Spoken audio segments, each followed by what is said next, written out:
Wasn't expecting that. We spent the first part of this week at Cruisin the Coast in Biloxi, Mississippi. It was all of our first times there, and we had a blast. This was the perfect opportunity to test out the new Sniper 2 that we just put on Mallory's Mustang, and it performed flawlessly. Very happy with that. Since it was our first time, we didn't really know what to expect down here at Cruisin the Coast, but now that we know, we'll come a little bit more prepared next year because it seems as though there may be some after-hours activities that we didn't quite have the right cars for, but we won't make that mistake again. Once we got home, I had a dyno appointment with ShopTruck's so that I could check out the wastegates, make sure everything was going to work right, and then I was headed to the track.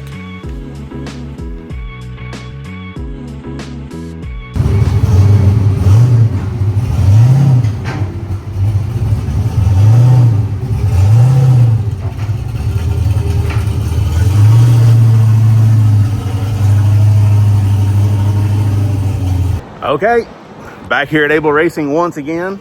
Got ShopTruck on the dyno. Gonna make sure that everything works. That's the only reason we're here. I'm not trying to make a bunch of power, although I probably will because that's just what this 98mm turbo from Forced Induction Solutions and this 427 Texas Speed motor is gonna do. But we just wanna make sure everything's gonna work. Make sure that all of my CO2 settings for my gates are still in order.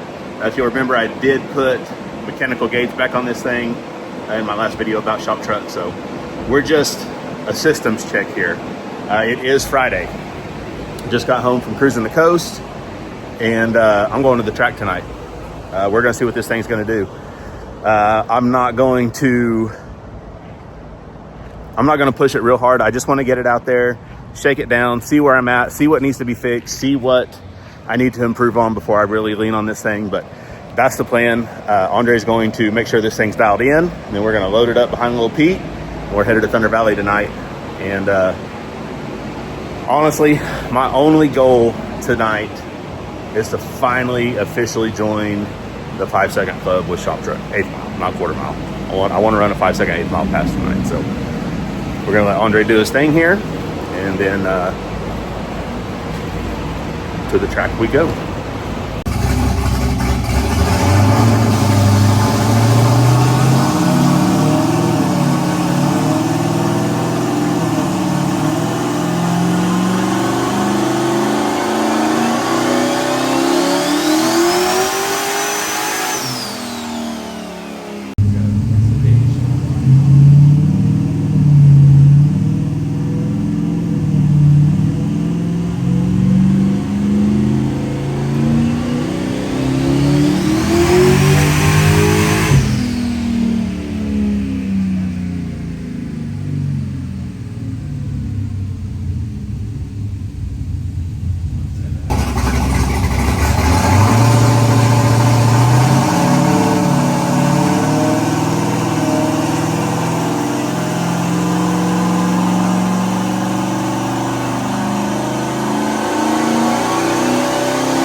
we made it. 1370 on the dyno at 30 pounds, very light on timing. I'm not going to touch that territory of boost tonight, so I'm not real worried about it. I think I'm ready. I mean, you would think I'd be ready as long as this is taken. So I'm gonna make one final shock adjustment here on the front. Gonna tighten the extension up just a little bit. Track's fairly decent out there. I'm just trying to go this fast. I don't have a lot of power in it. Just wanna see if it'll go. So probably not gonna bump in because I haven't worked with my bump yet, is probably the main reason for that. I don't know. I'm gonna get my gear on, head up there and see where we land.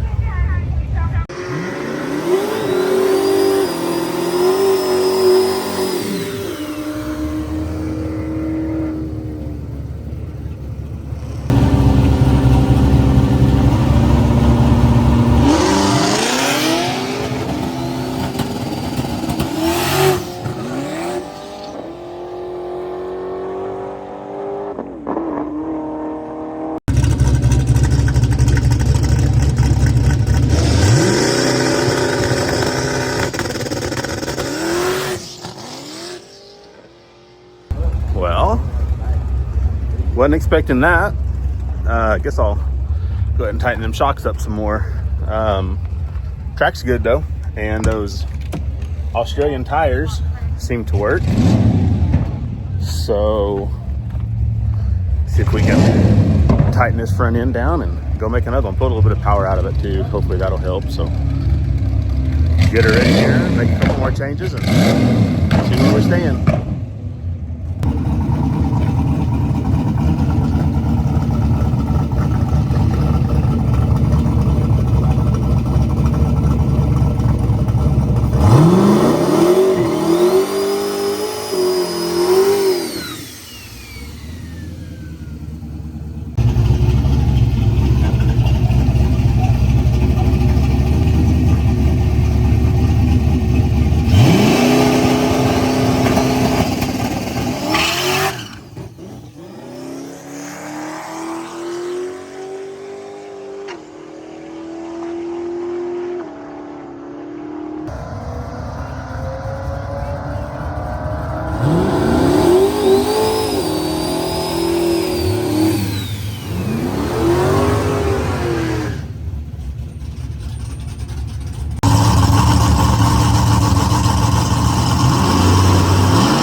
So we got home pretty late, got a little bit of sleep, and then woke up the next morning and decided to head down to Abilene, Texas to watch Aiden compete in the Liberty Nats Burnout Contest. Man, these guys put on a show. If you've never been to a burnout contest, man, go check it out. Do yourself a favor, it's a good time.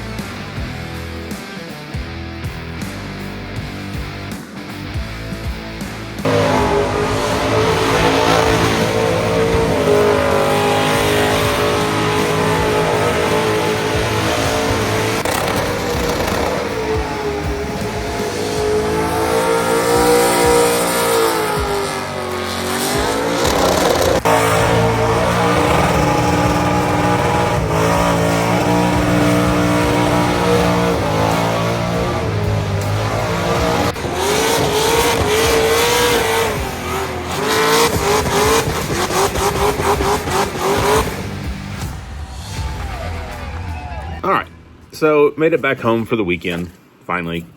Got to go down yesterday, watch Aiden do his thing at Abilene in the Liberty Nats with the burnout truck. And that was pretty cool. Pretty cool. He did a good job. He got second place in the open class, took home some money. He did good. He did good. So back home today, and I've just been kind of going over the truck, making sure everything was good. So I didn't really accomplish anything at the track. However, I'm not disappointed. So I was mainly there to kind of shake the truck down,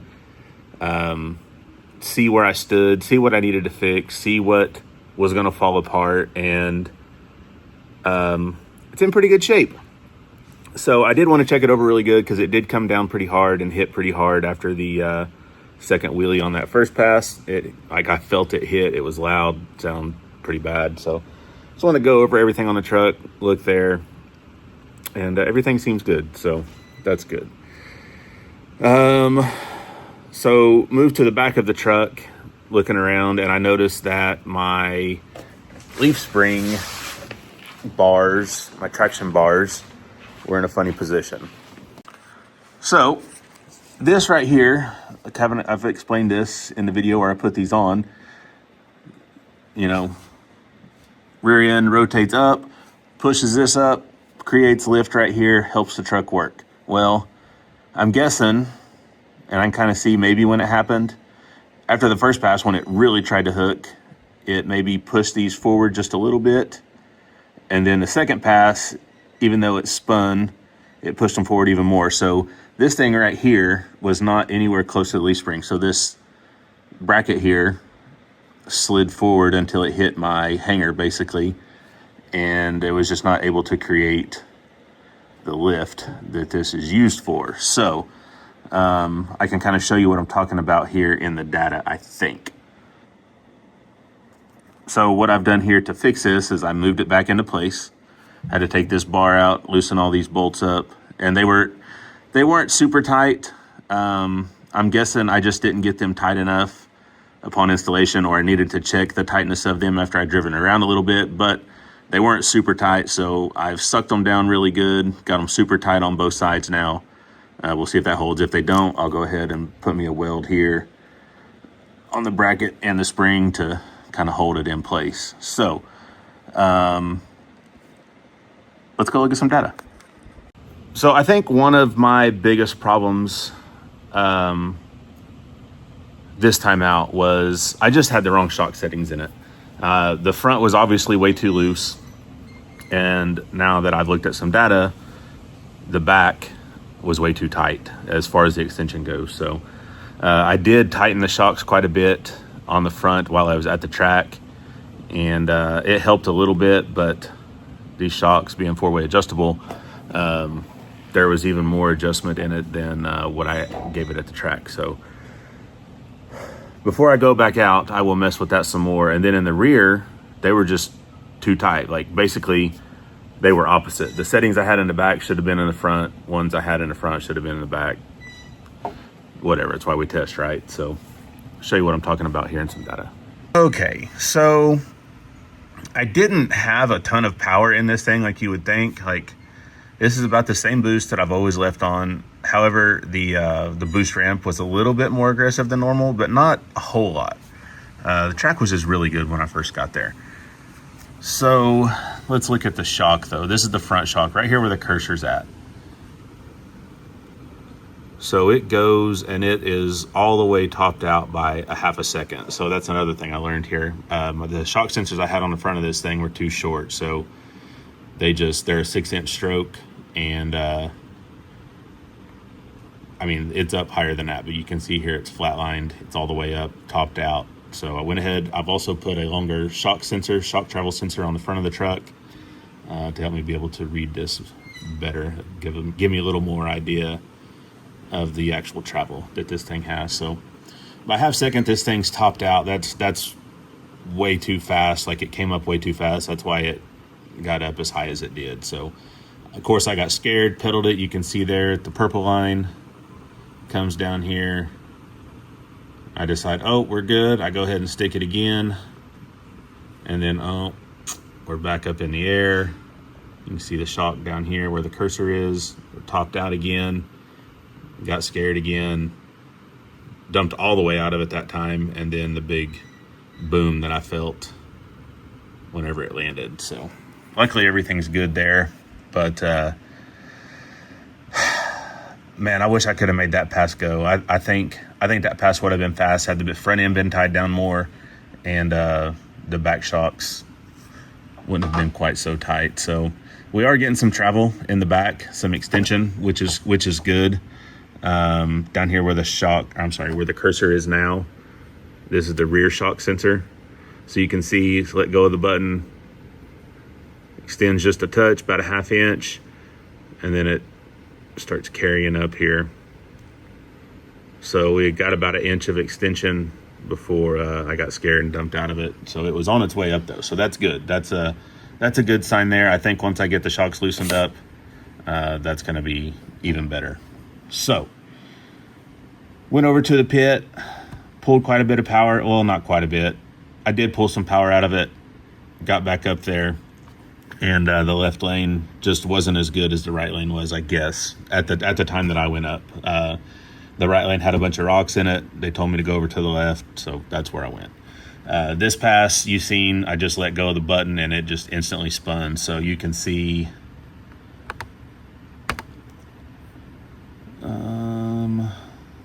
okay, I mean, you can tell. So let go of the button here where the red line starts taking off, and by a quarter of a second, we've already lost the tire. The green line here is the drive shaft. That means we're spinning. That big hump there, it means we have spun. So pedaled it a couple times, or once there anyways, and run was over, is what it is. So nothing much to learn on that pass, except that I'm going to go ahead and pull some more power out of it and just try to go down the track. So you can see the difference here. The green line here is the drive shaft. See how it's nice and smooth just climbing there? That's what we're after right there. Get this hump in it, passes over, especially on a radial. So these lines down here where the cursor's at, that's my timing pulls. The jagged line there, that's the traction control. It's trying to do its thing, but man, we're just spinning so bad that it can't keep up with it. So that line there is actually the engine RPM plot. And then the blue line here, this one right here, that's the drive shaft plot. So it's pulling timing, and it just can't get the tire to recover. Let's look at ignition timing here. We're -8 degrees of timing, just trying to get that tire to slow down, and it just ain't happening. So went back over to the pit again. Actually took some RPM out of the launch, like close to 100 RPM. Tried to turn the boost down just a little bit. I just wanted to go. So go back up there. Actually pulled some more timing out of the launch retard as well. Pulled some more, let the engine pull some more timing, let the drive shaft pull some more timing, everything. And it just didn't go. And I kind of chalked it up at the time to the track was just going away. It was late at night, and it was what it was. So I got home and started looking over the truck, and that's when I found the leaf spring deal that I just showed you guys. So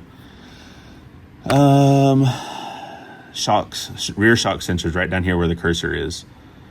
So let go of the button, it extends about a 1/2 inch. That's just pretty much the pinion working its way up, trying to rotate. So trying to get back to straight.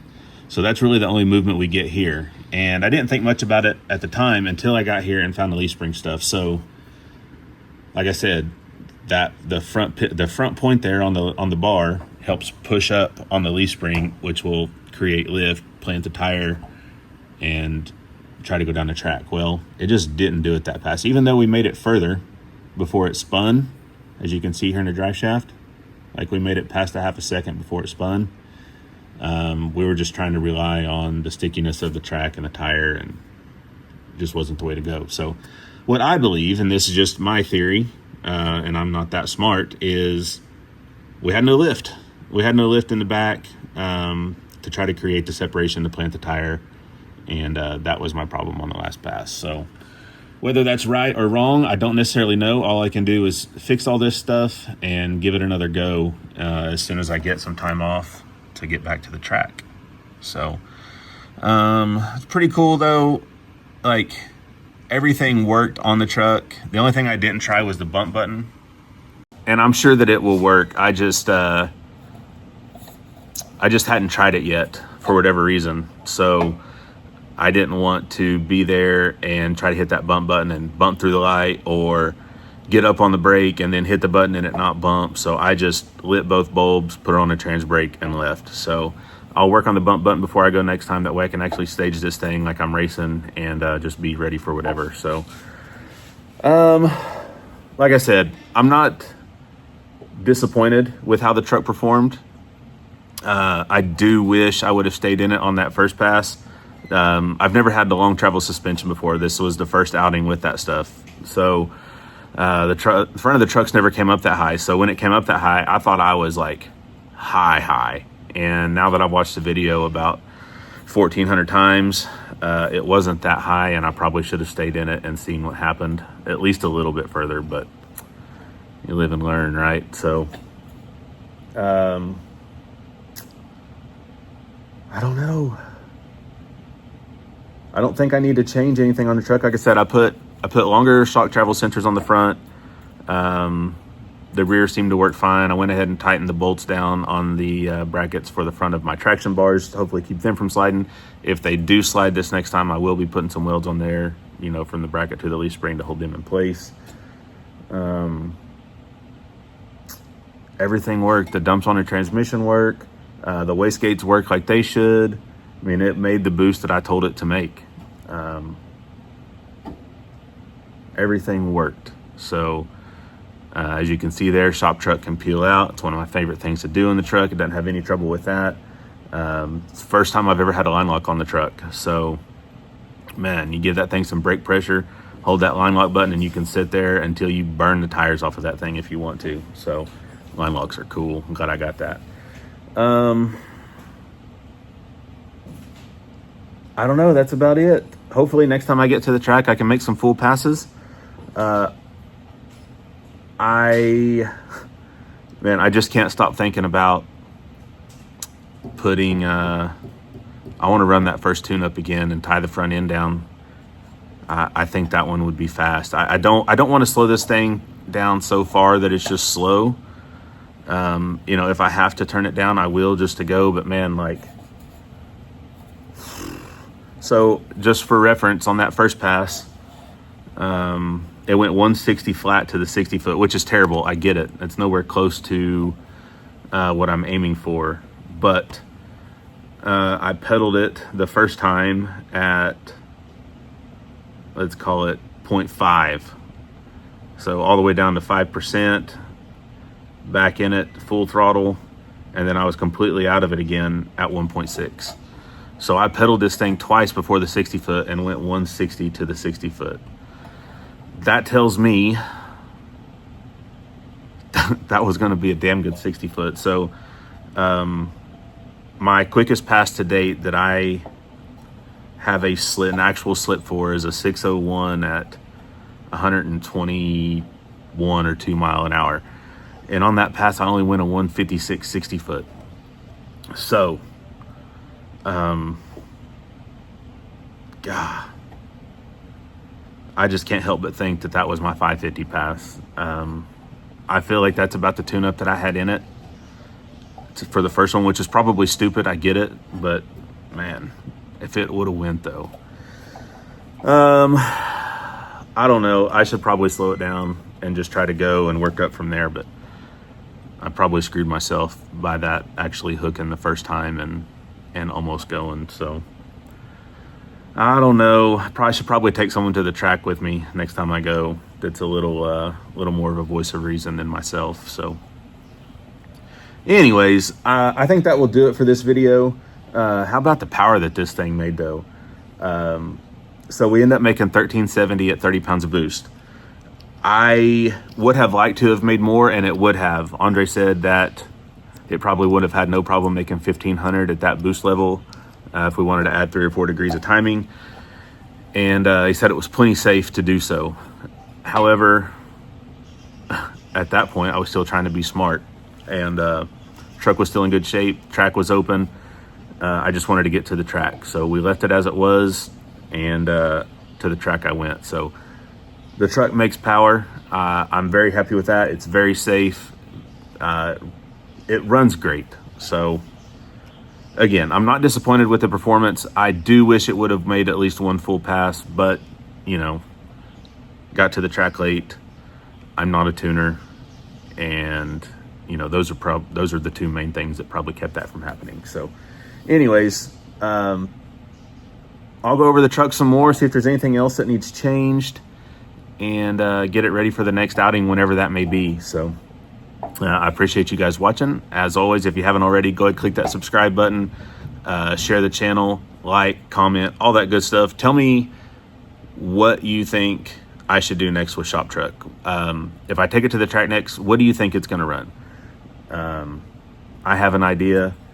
I've had an idea ever since I started building it this time of what I think it will run, what I want it to run, and I believe I'm going to accomplish that once I can make some full passes. So anyways, let me know what you think. Got some more stuff coming up soon with the S10. Finally going to start working on it again. I got a lot to do with that thing that I need to just start doing. I've been putting it off. Mallory's Mustang ran great at Cruisin the Coast. No problems with there. We ran a whole tank of fuel through it throughout the week, and it was amazing. So the Holly Sniper was great. Andre's tuning was great. That's just a cool little car. She loves it. So that's going to do it for this one, guys. I appreciate you watching, and I'll catch you on the next one.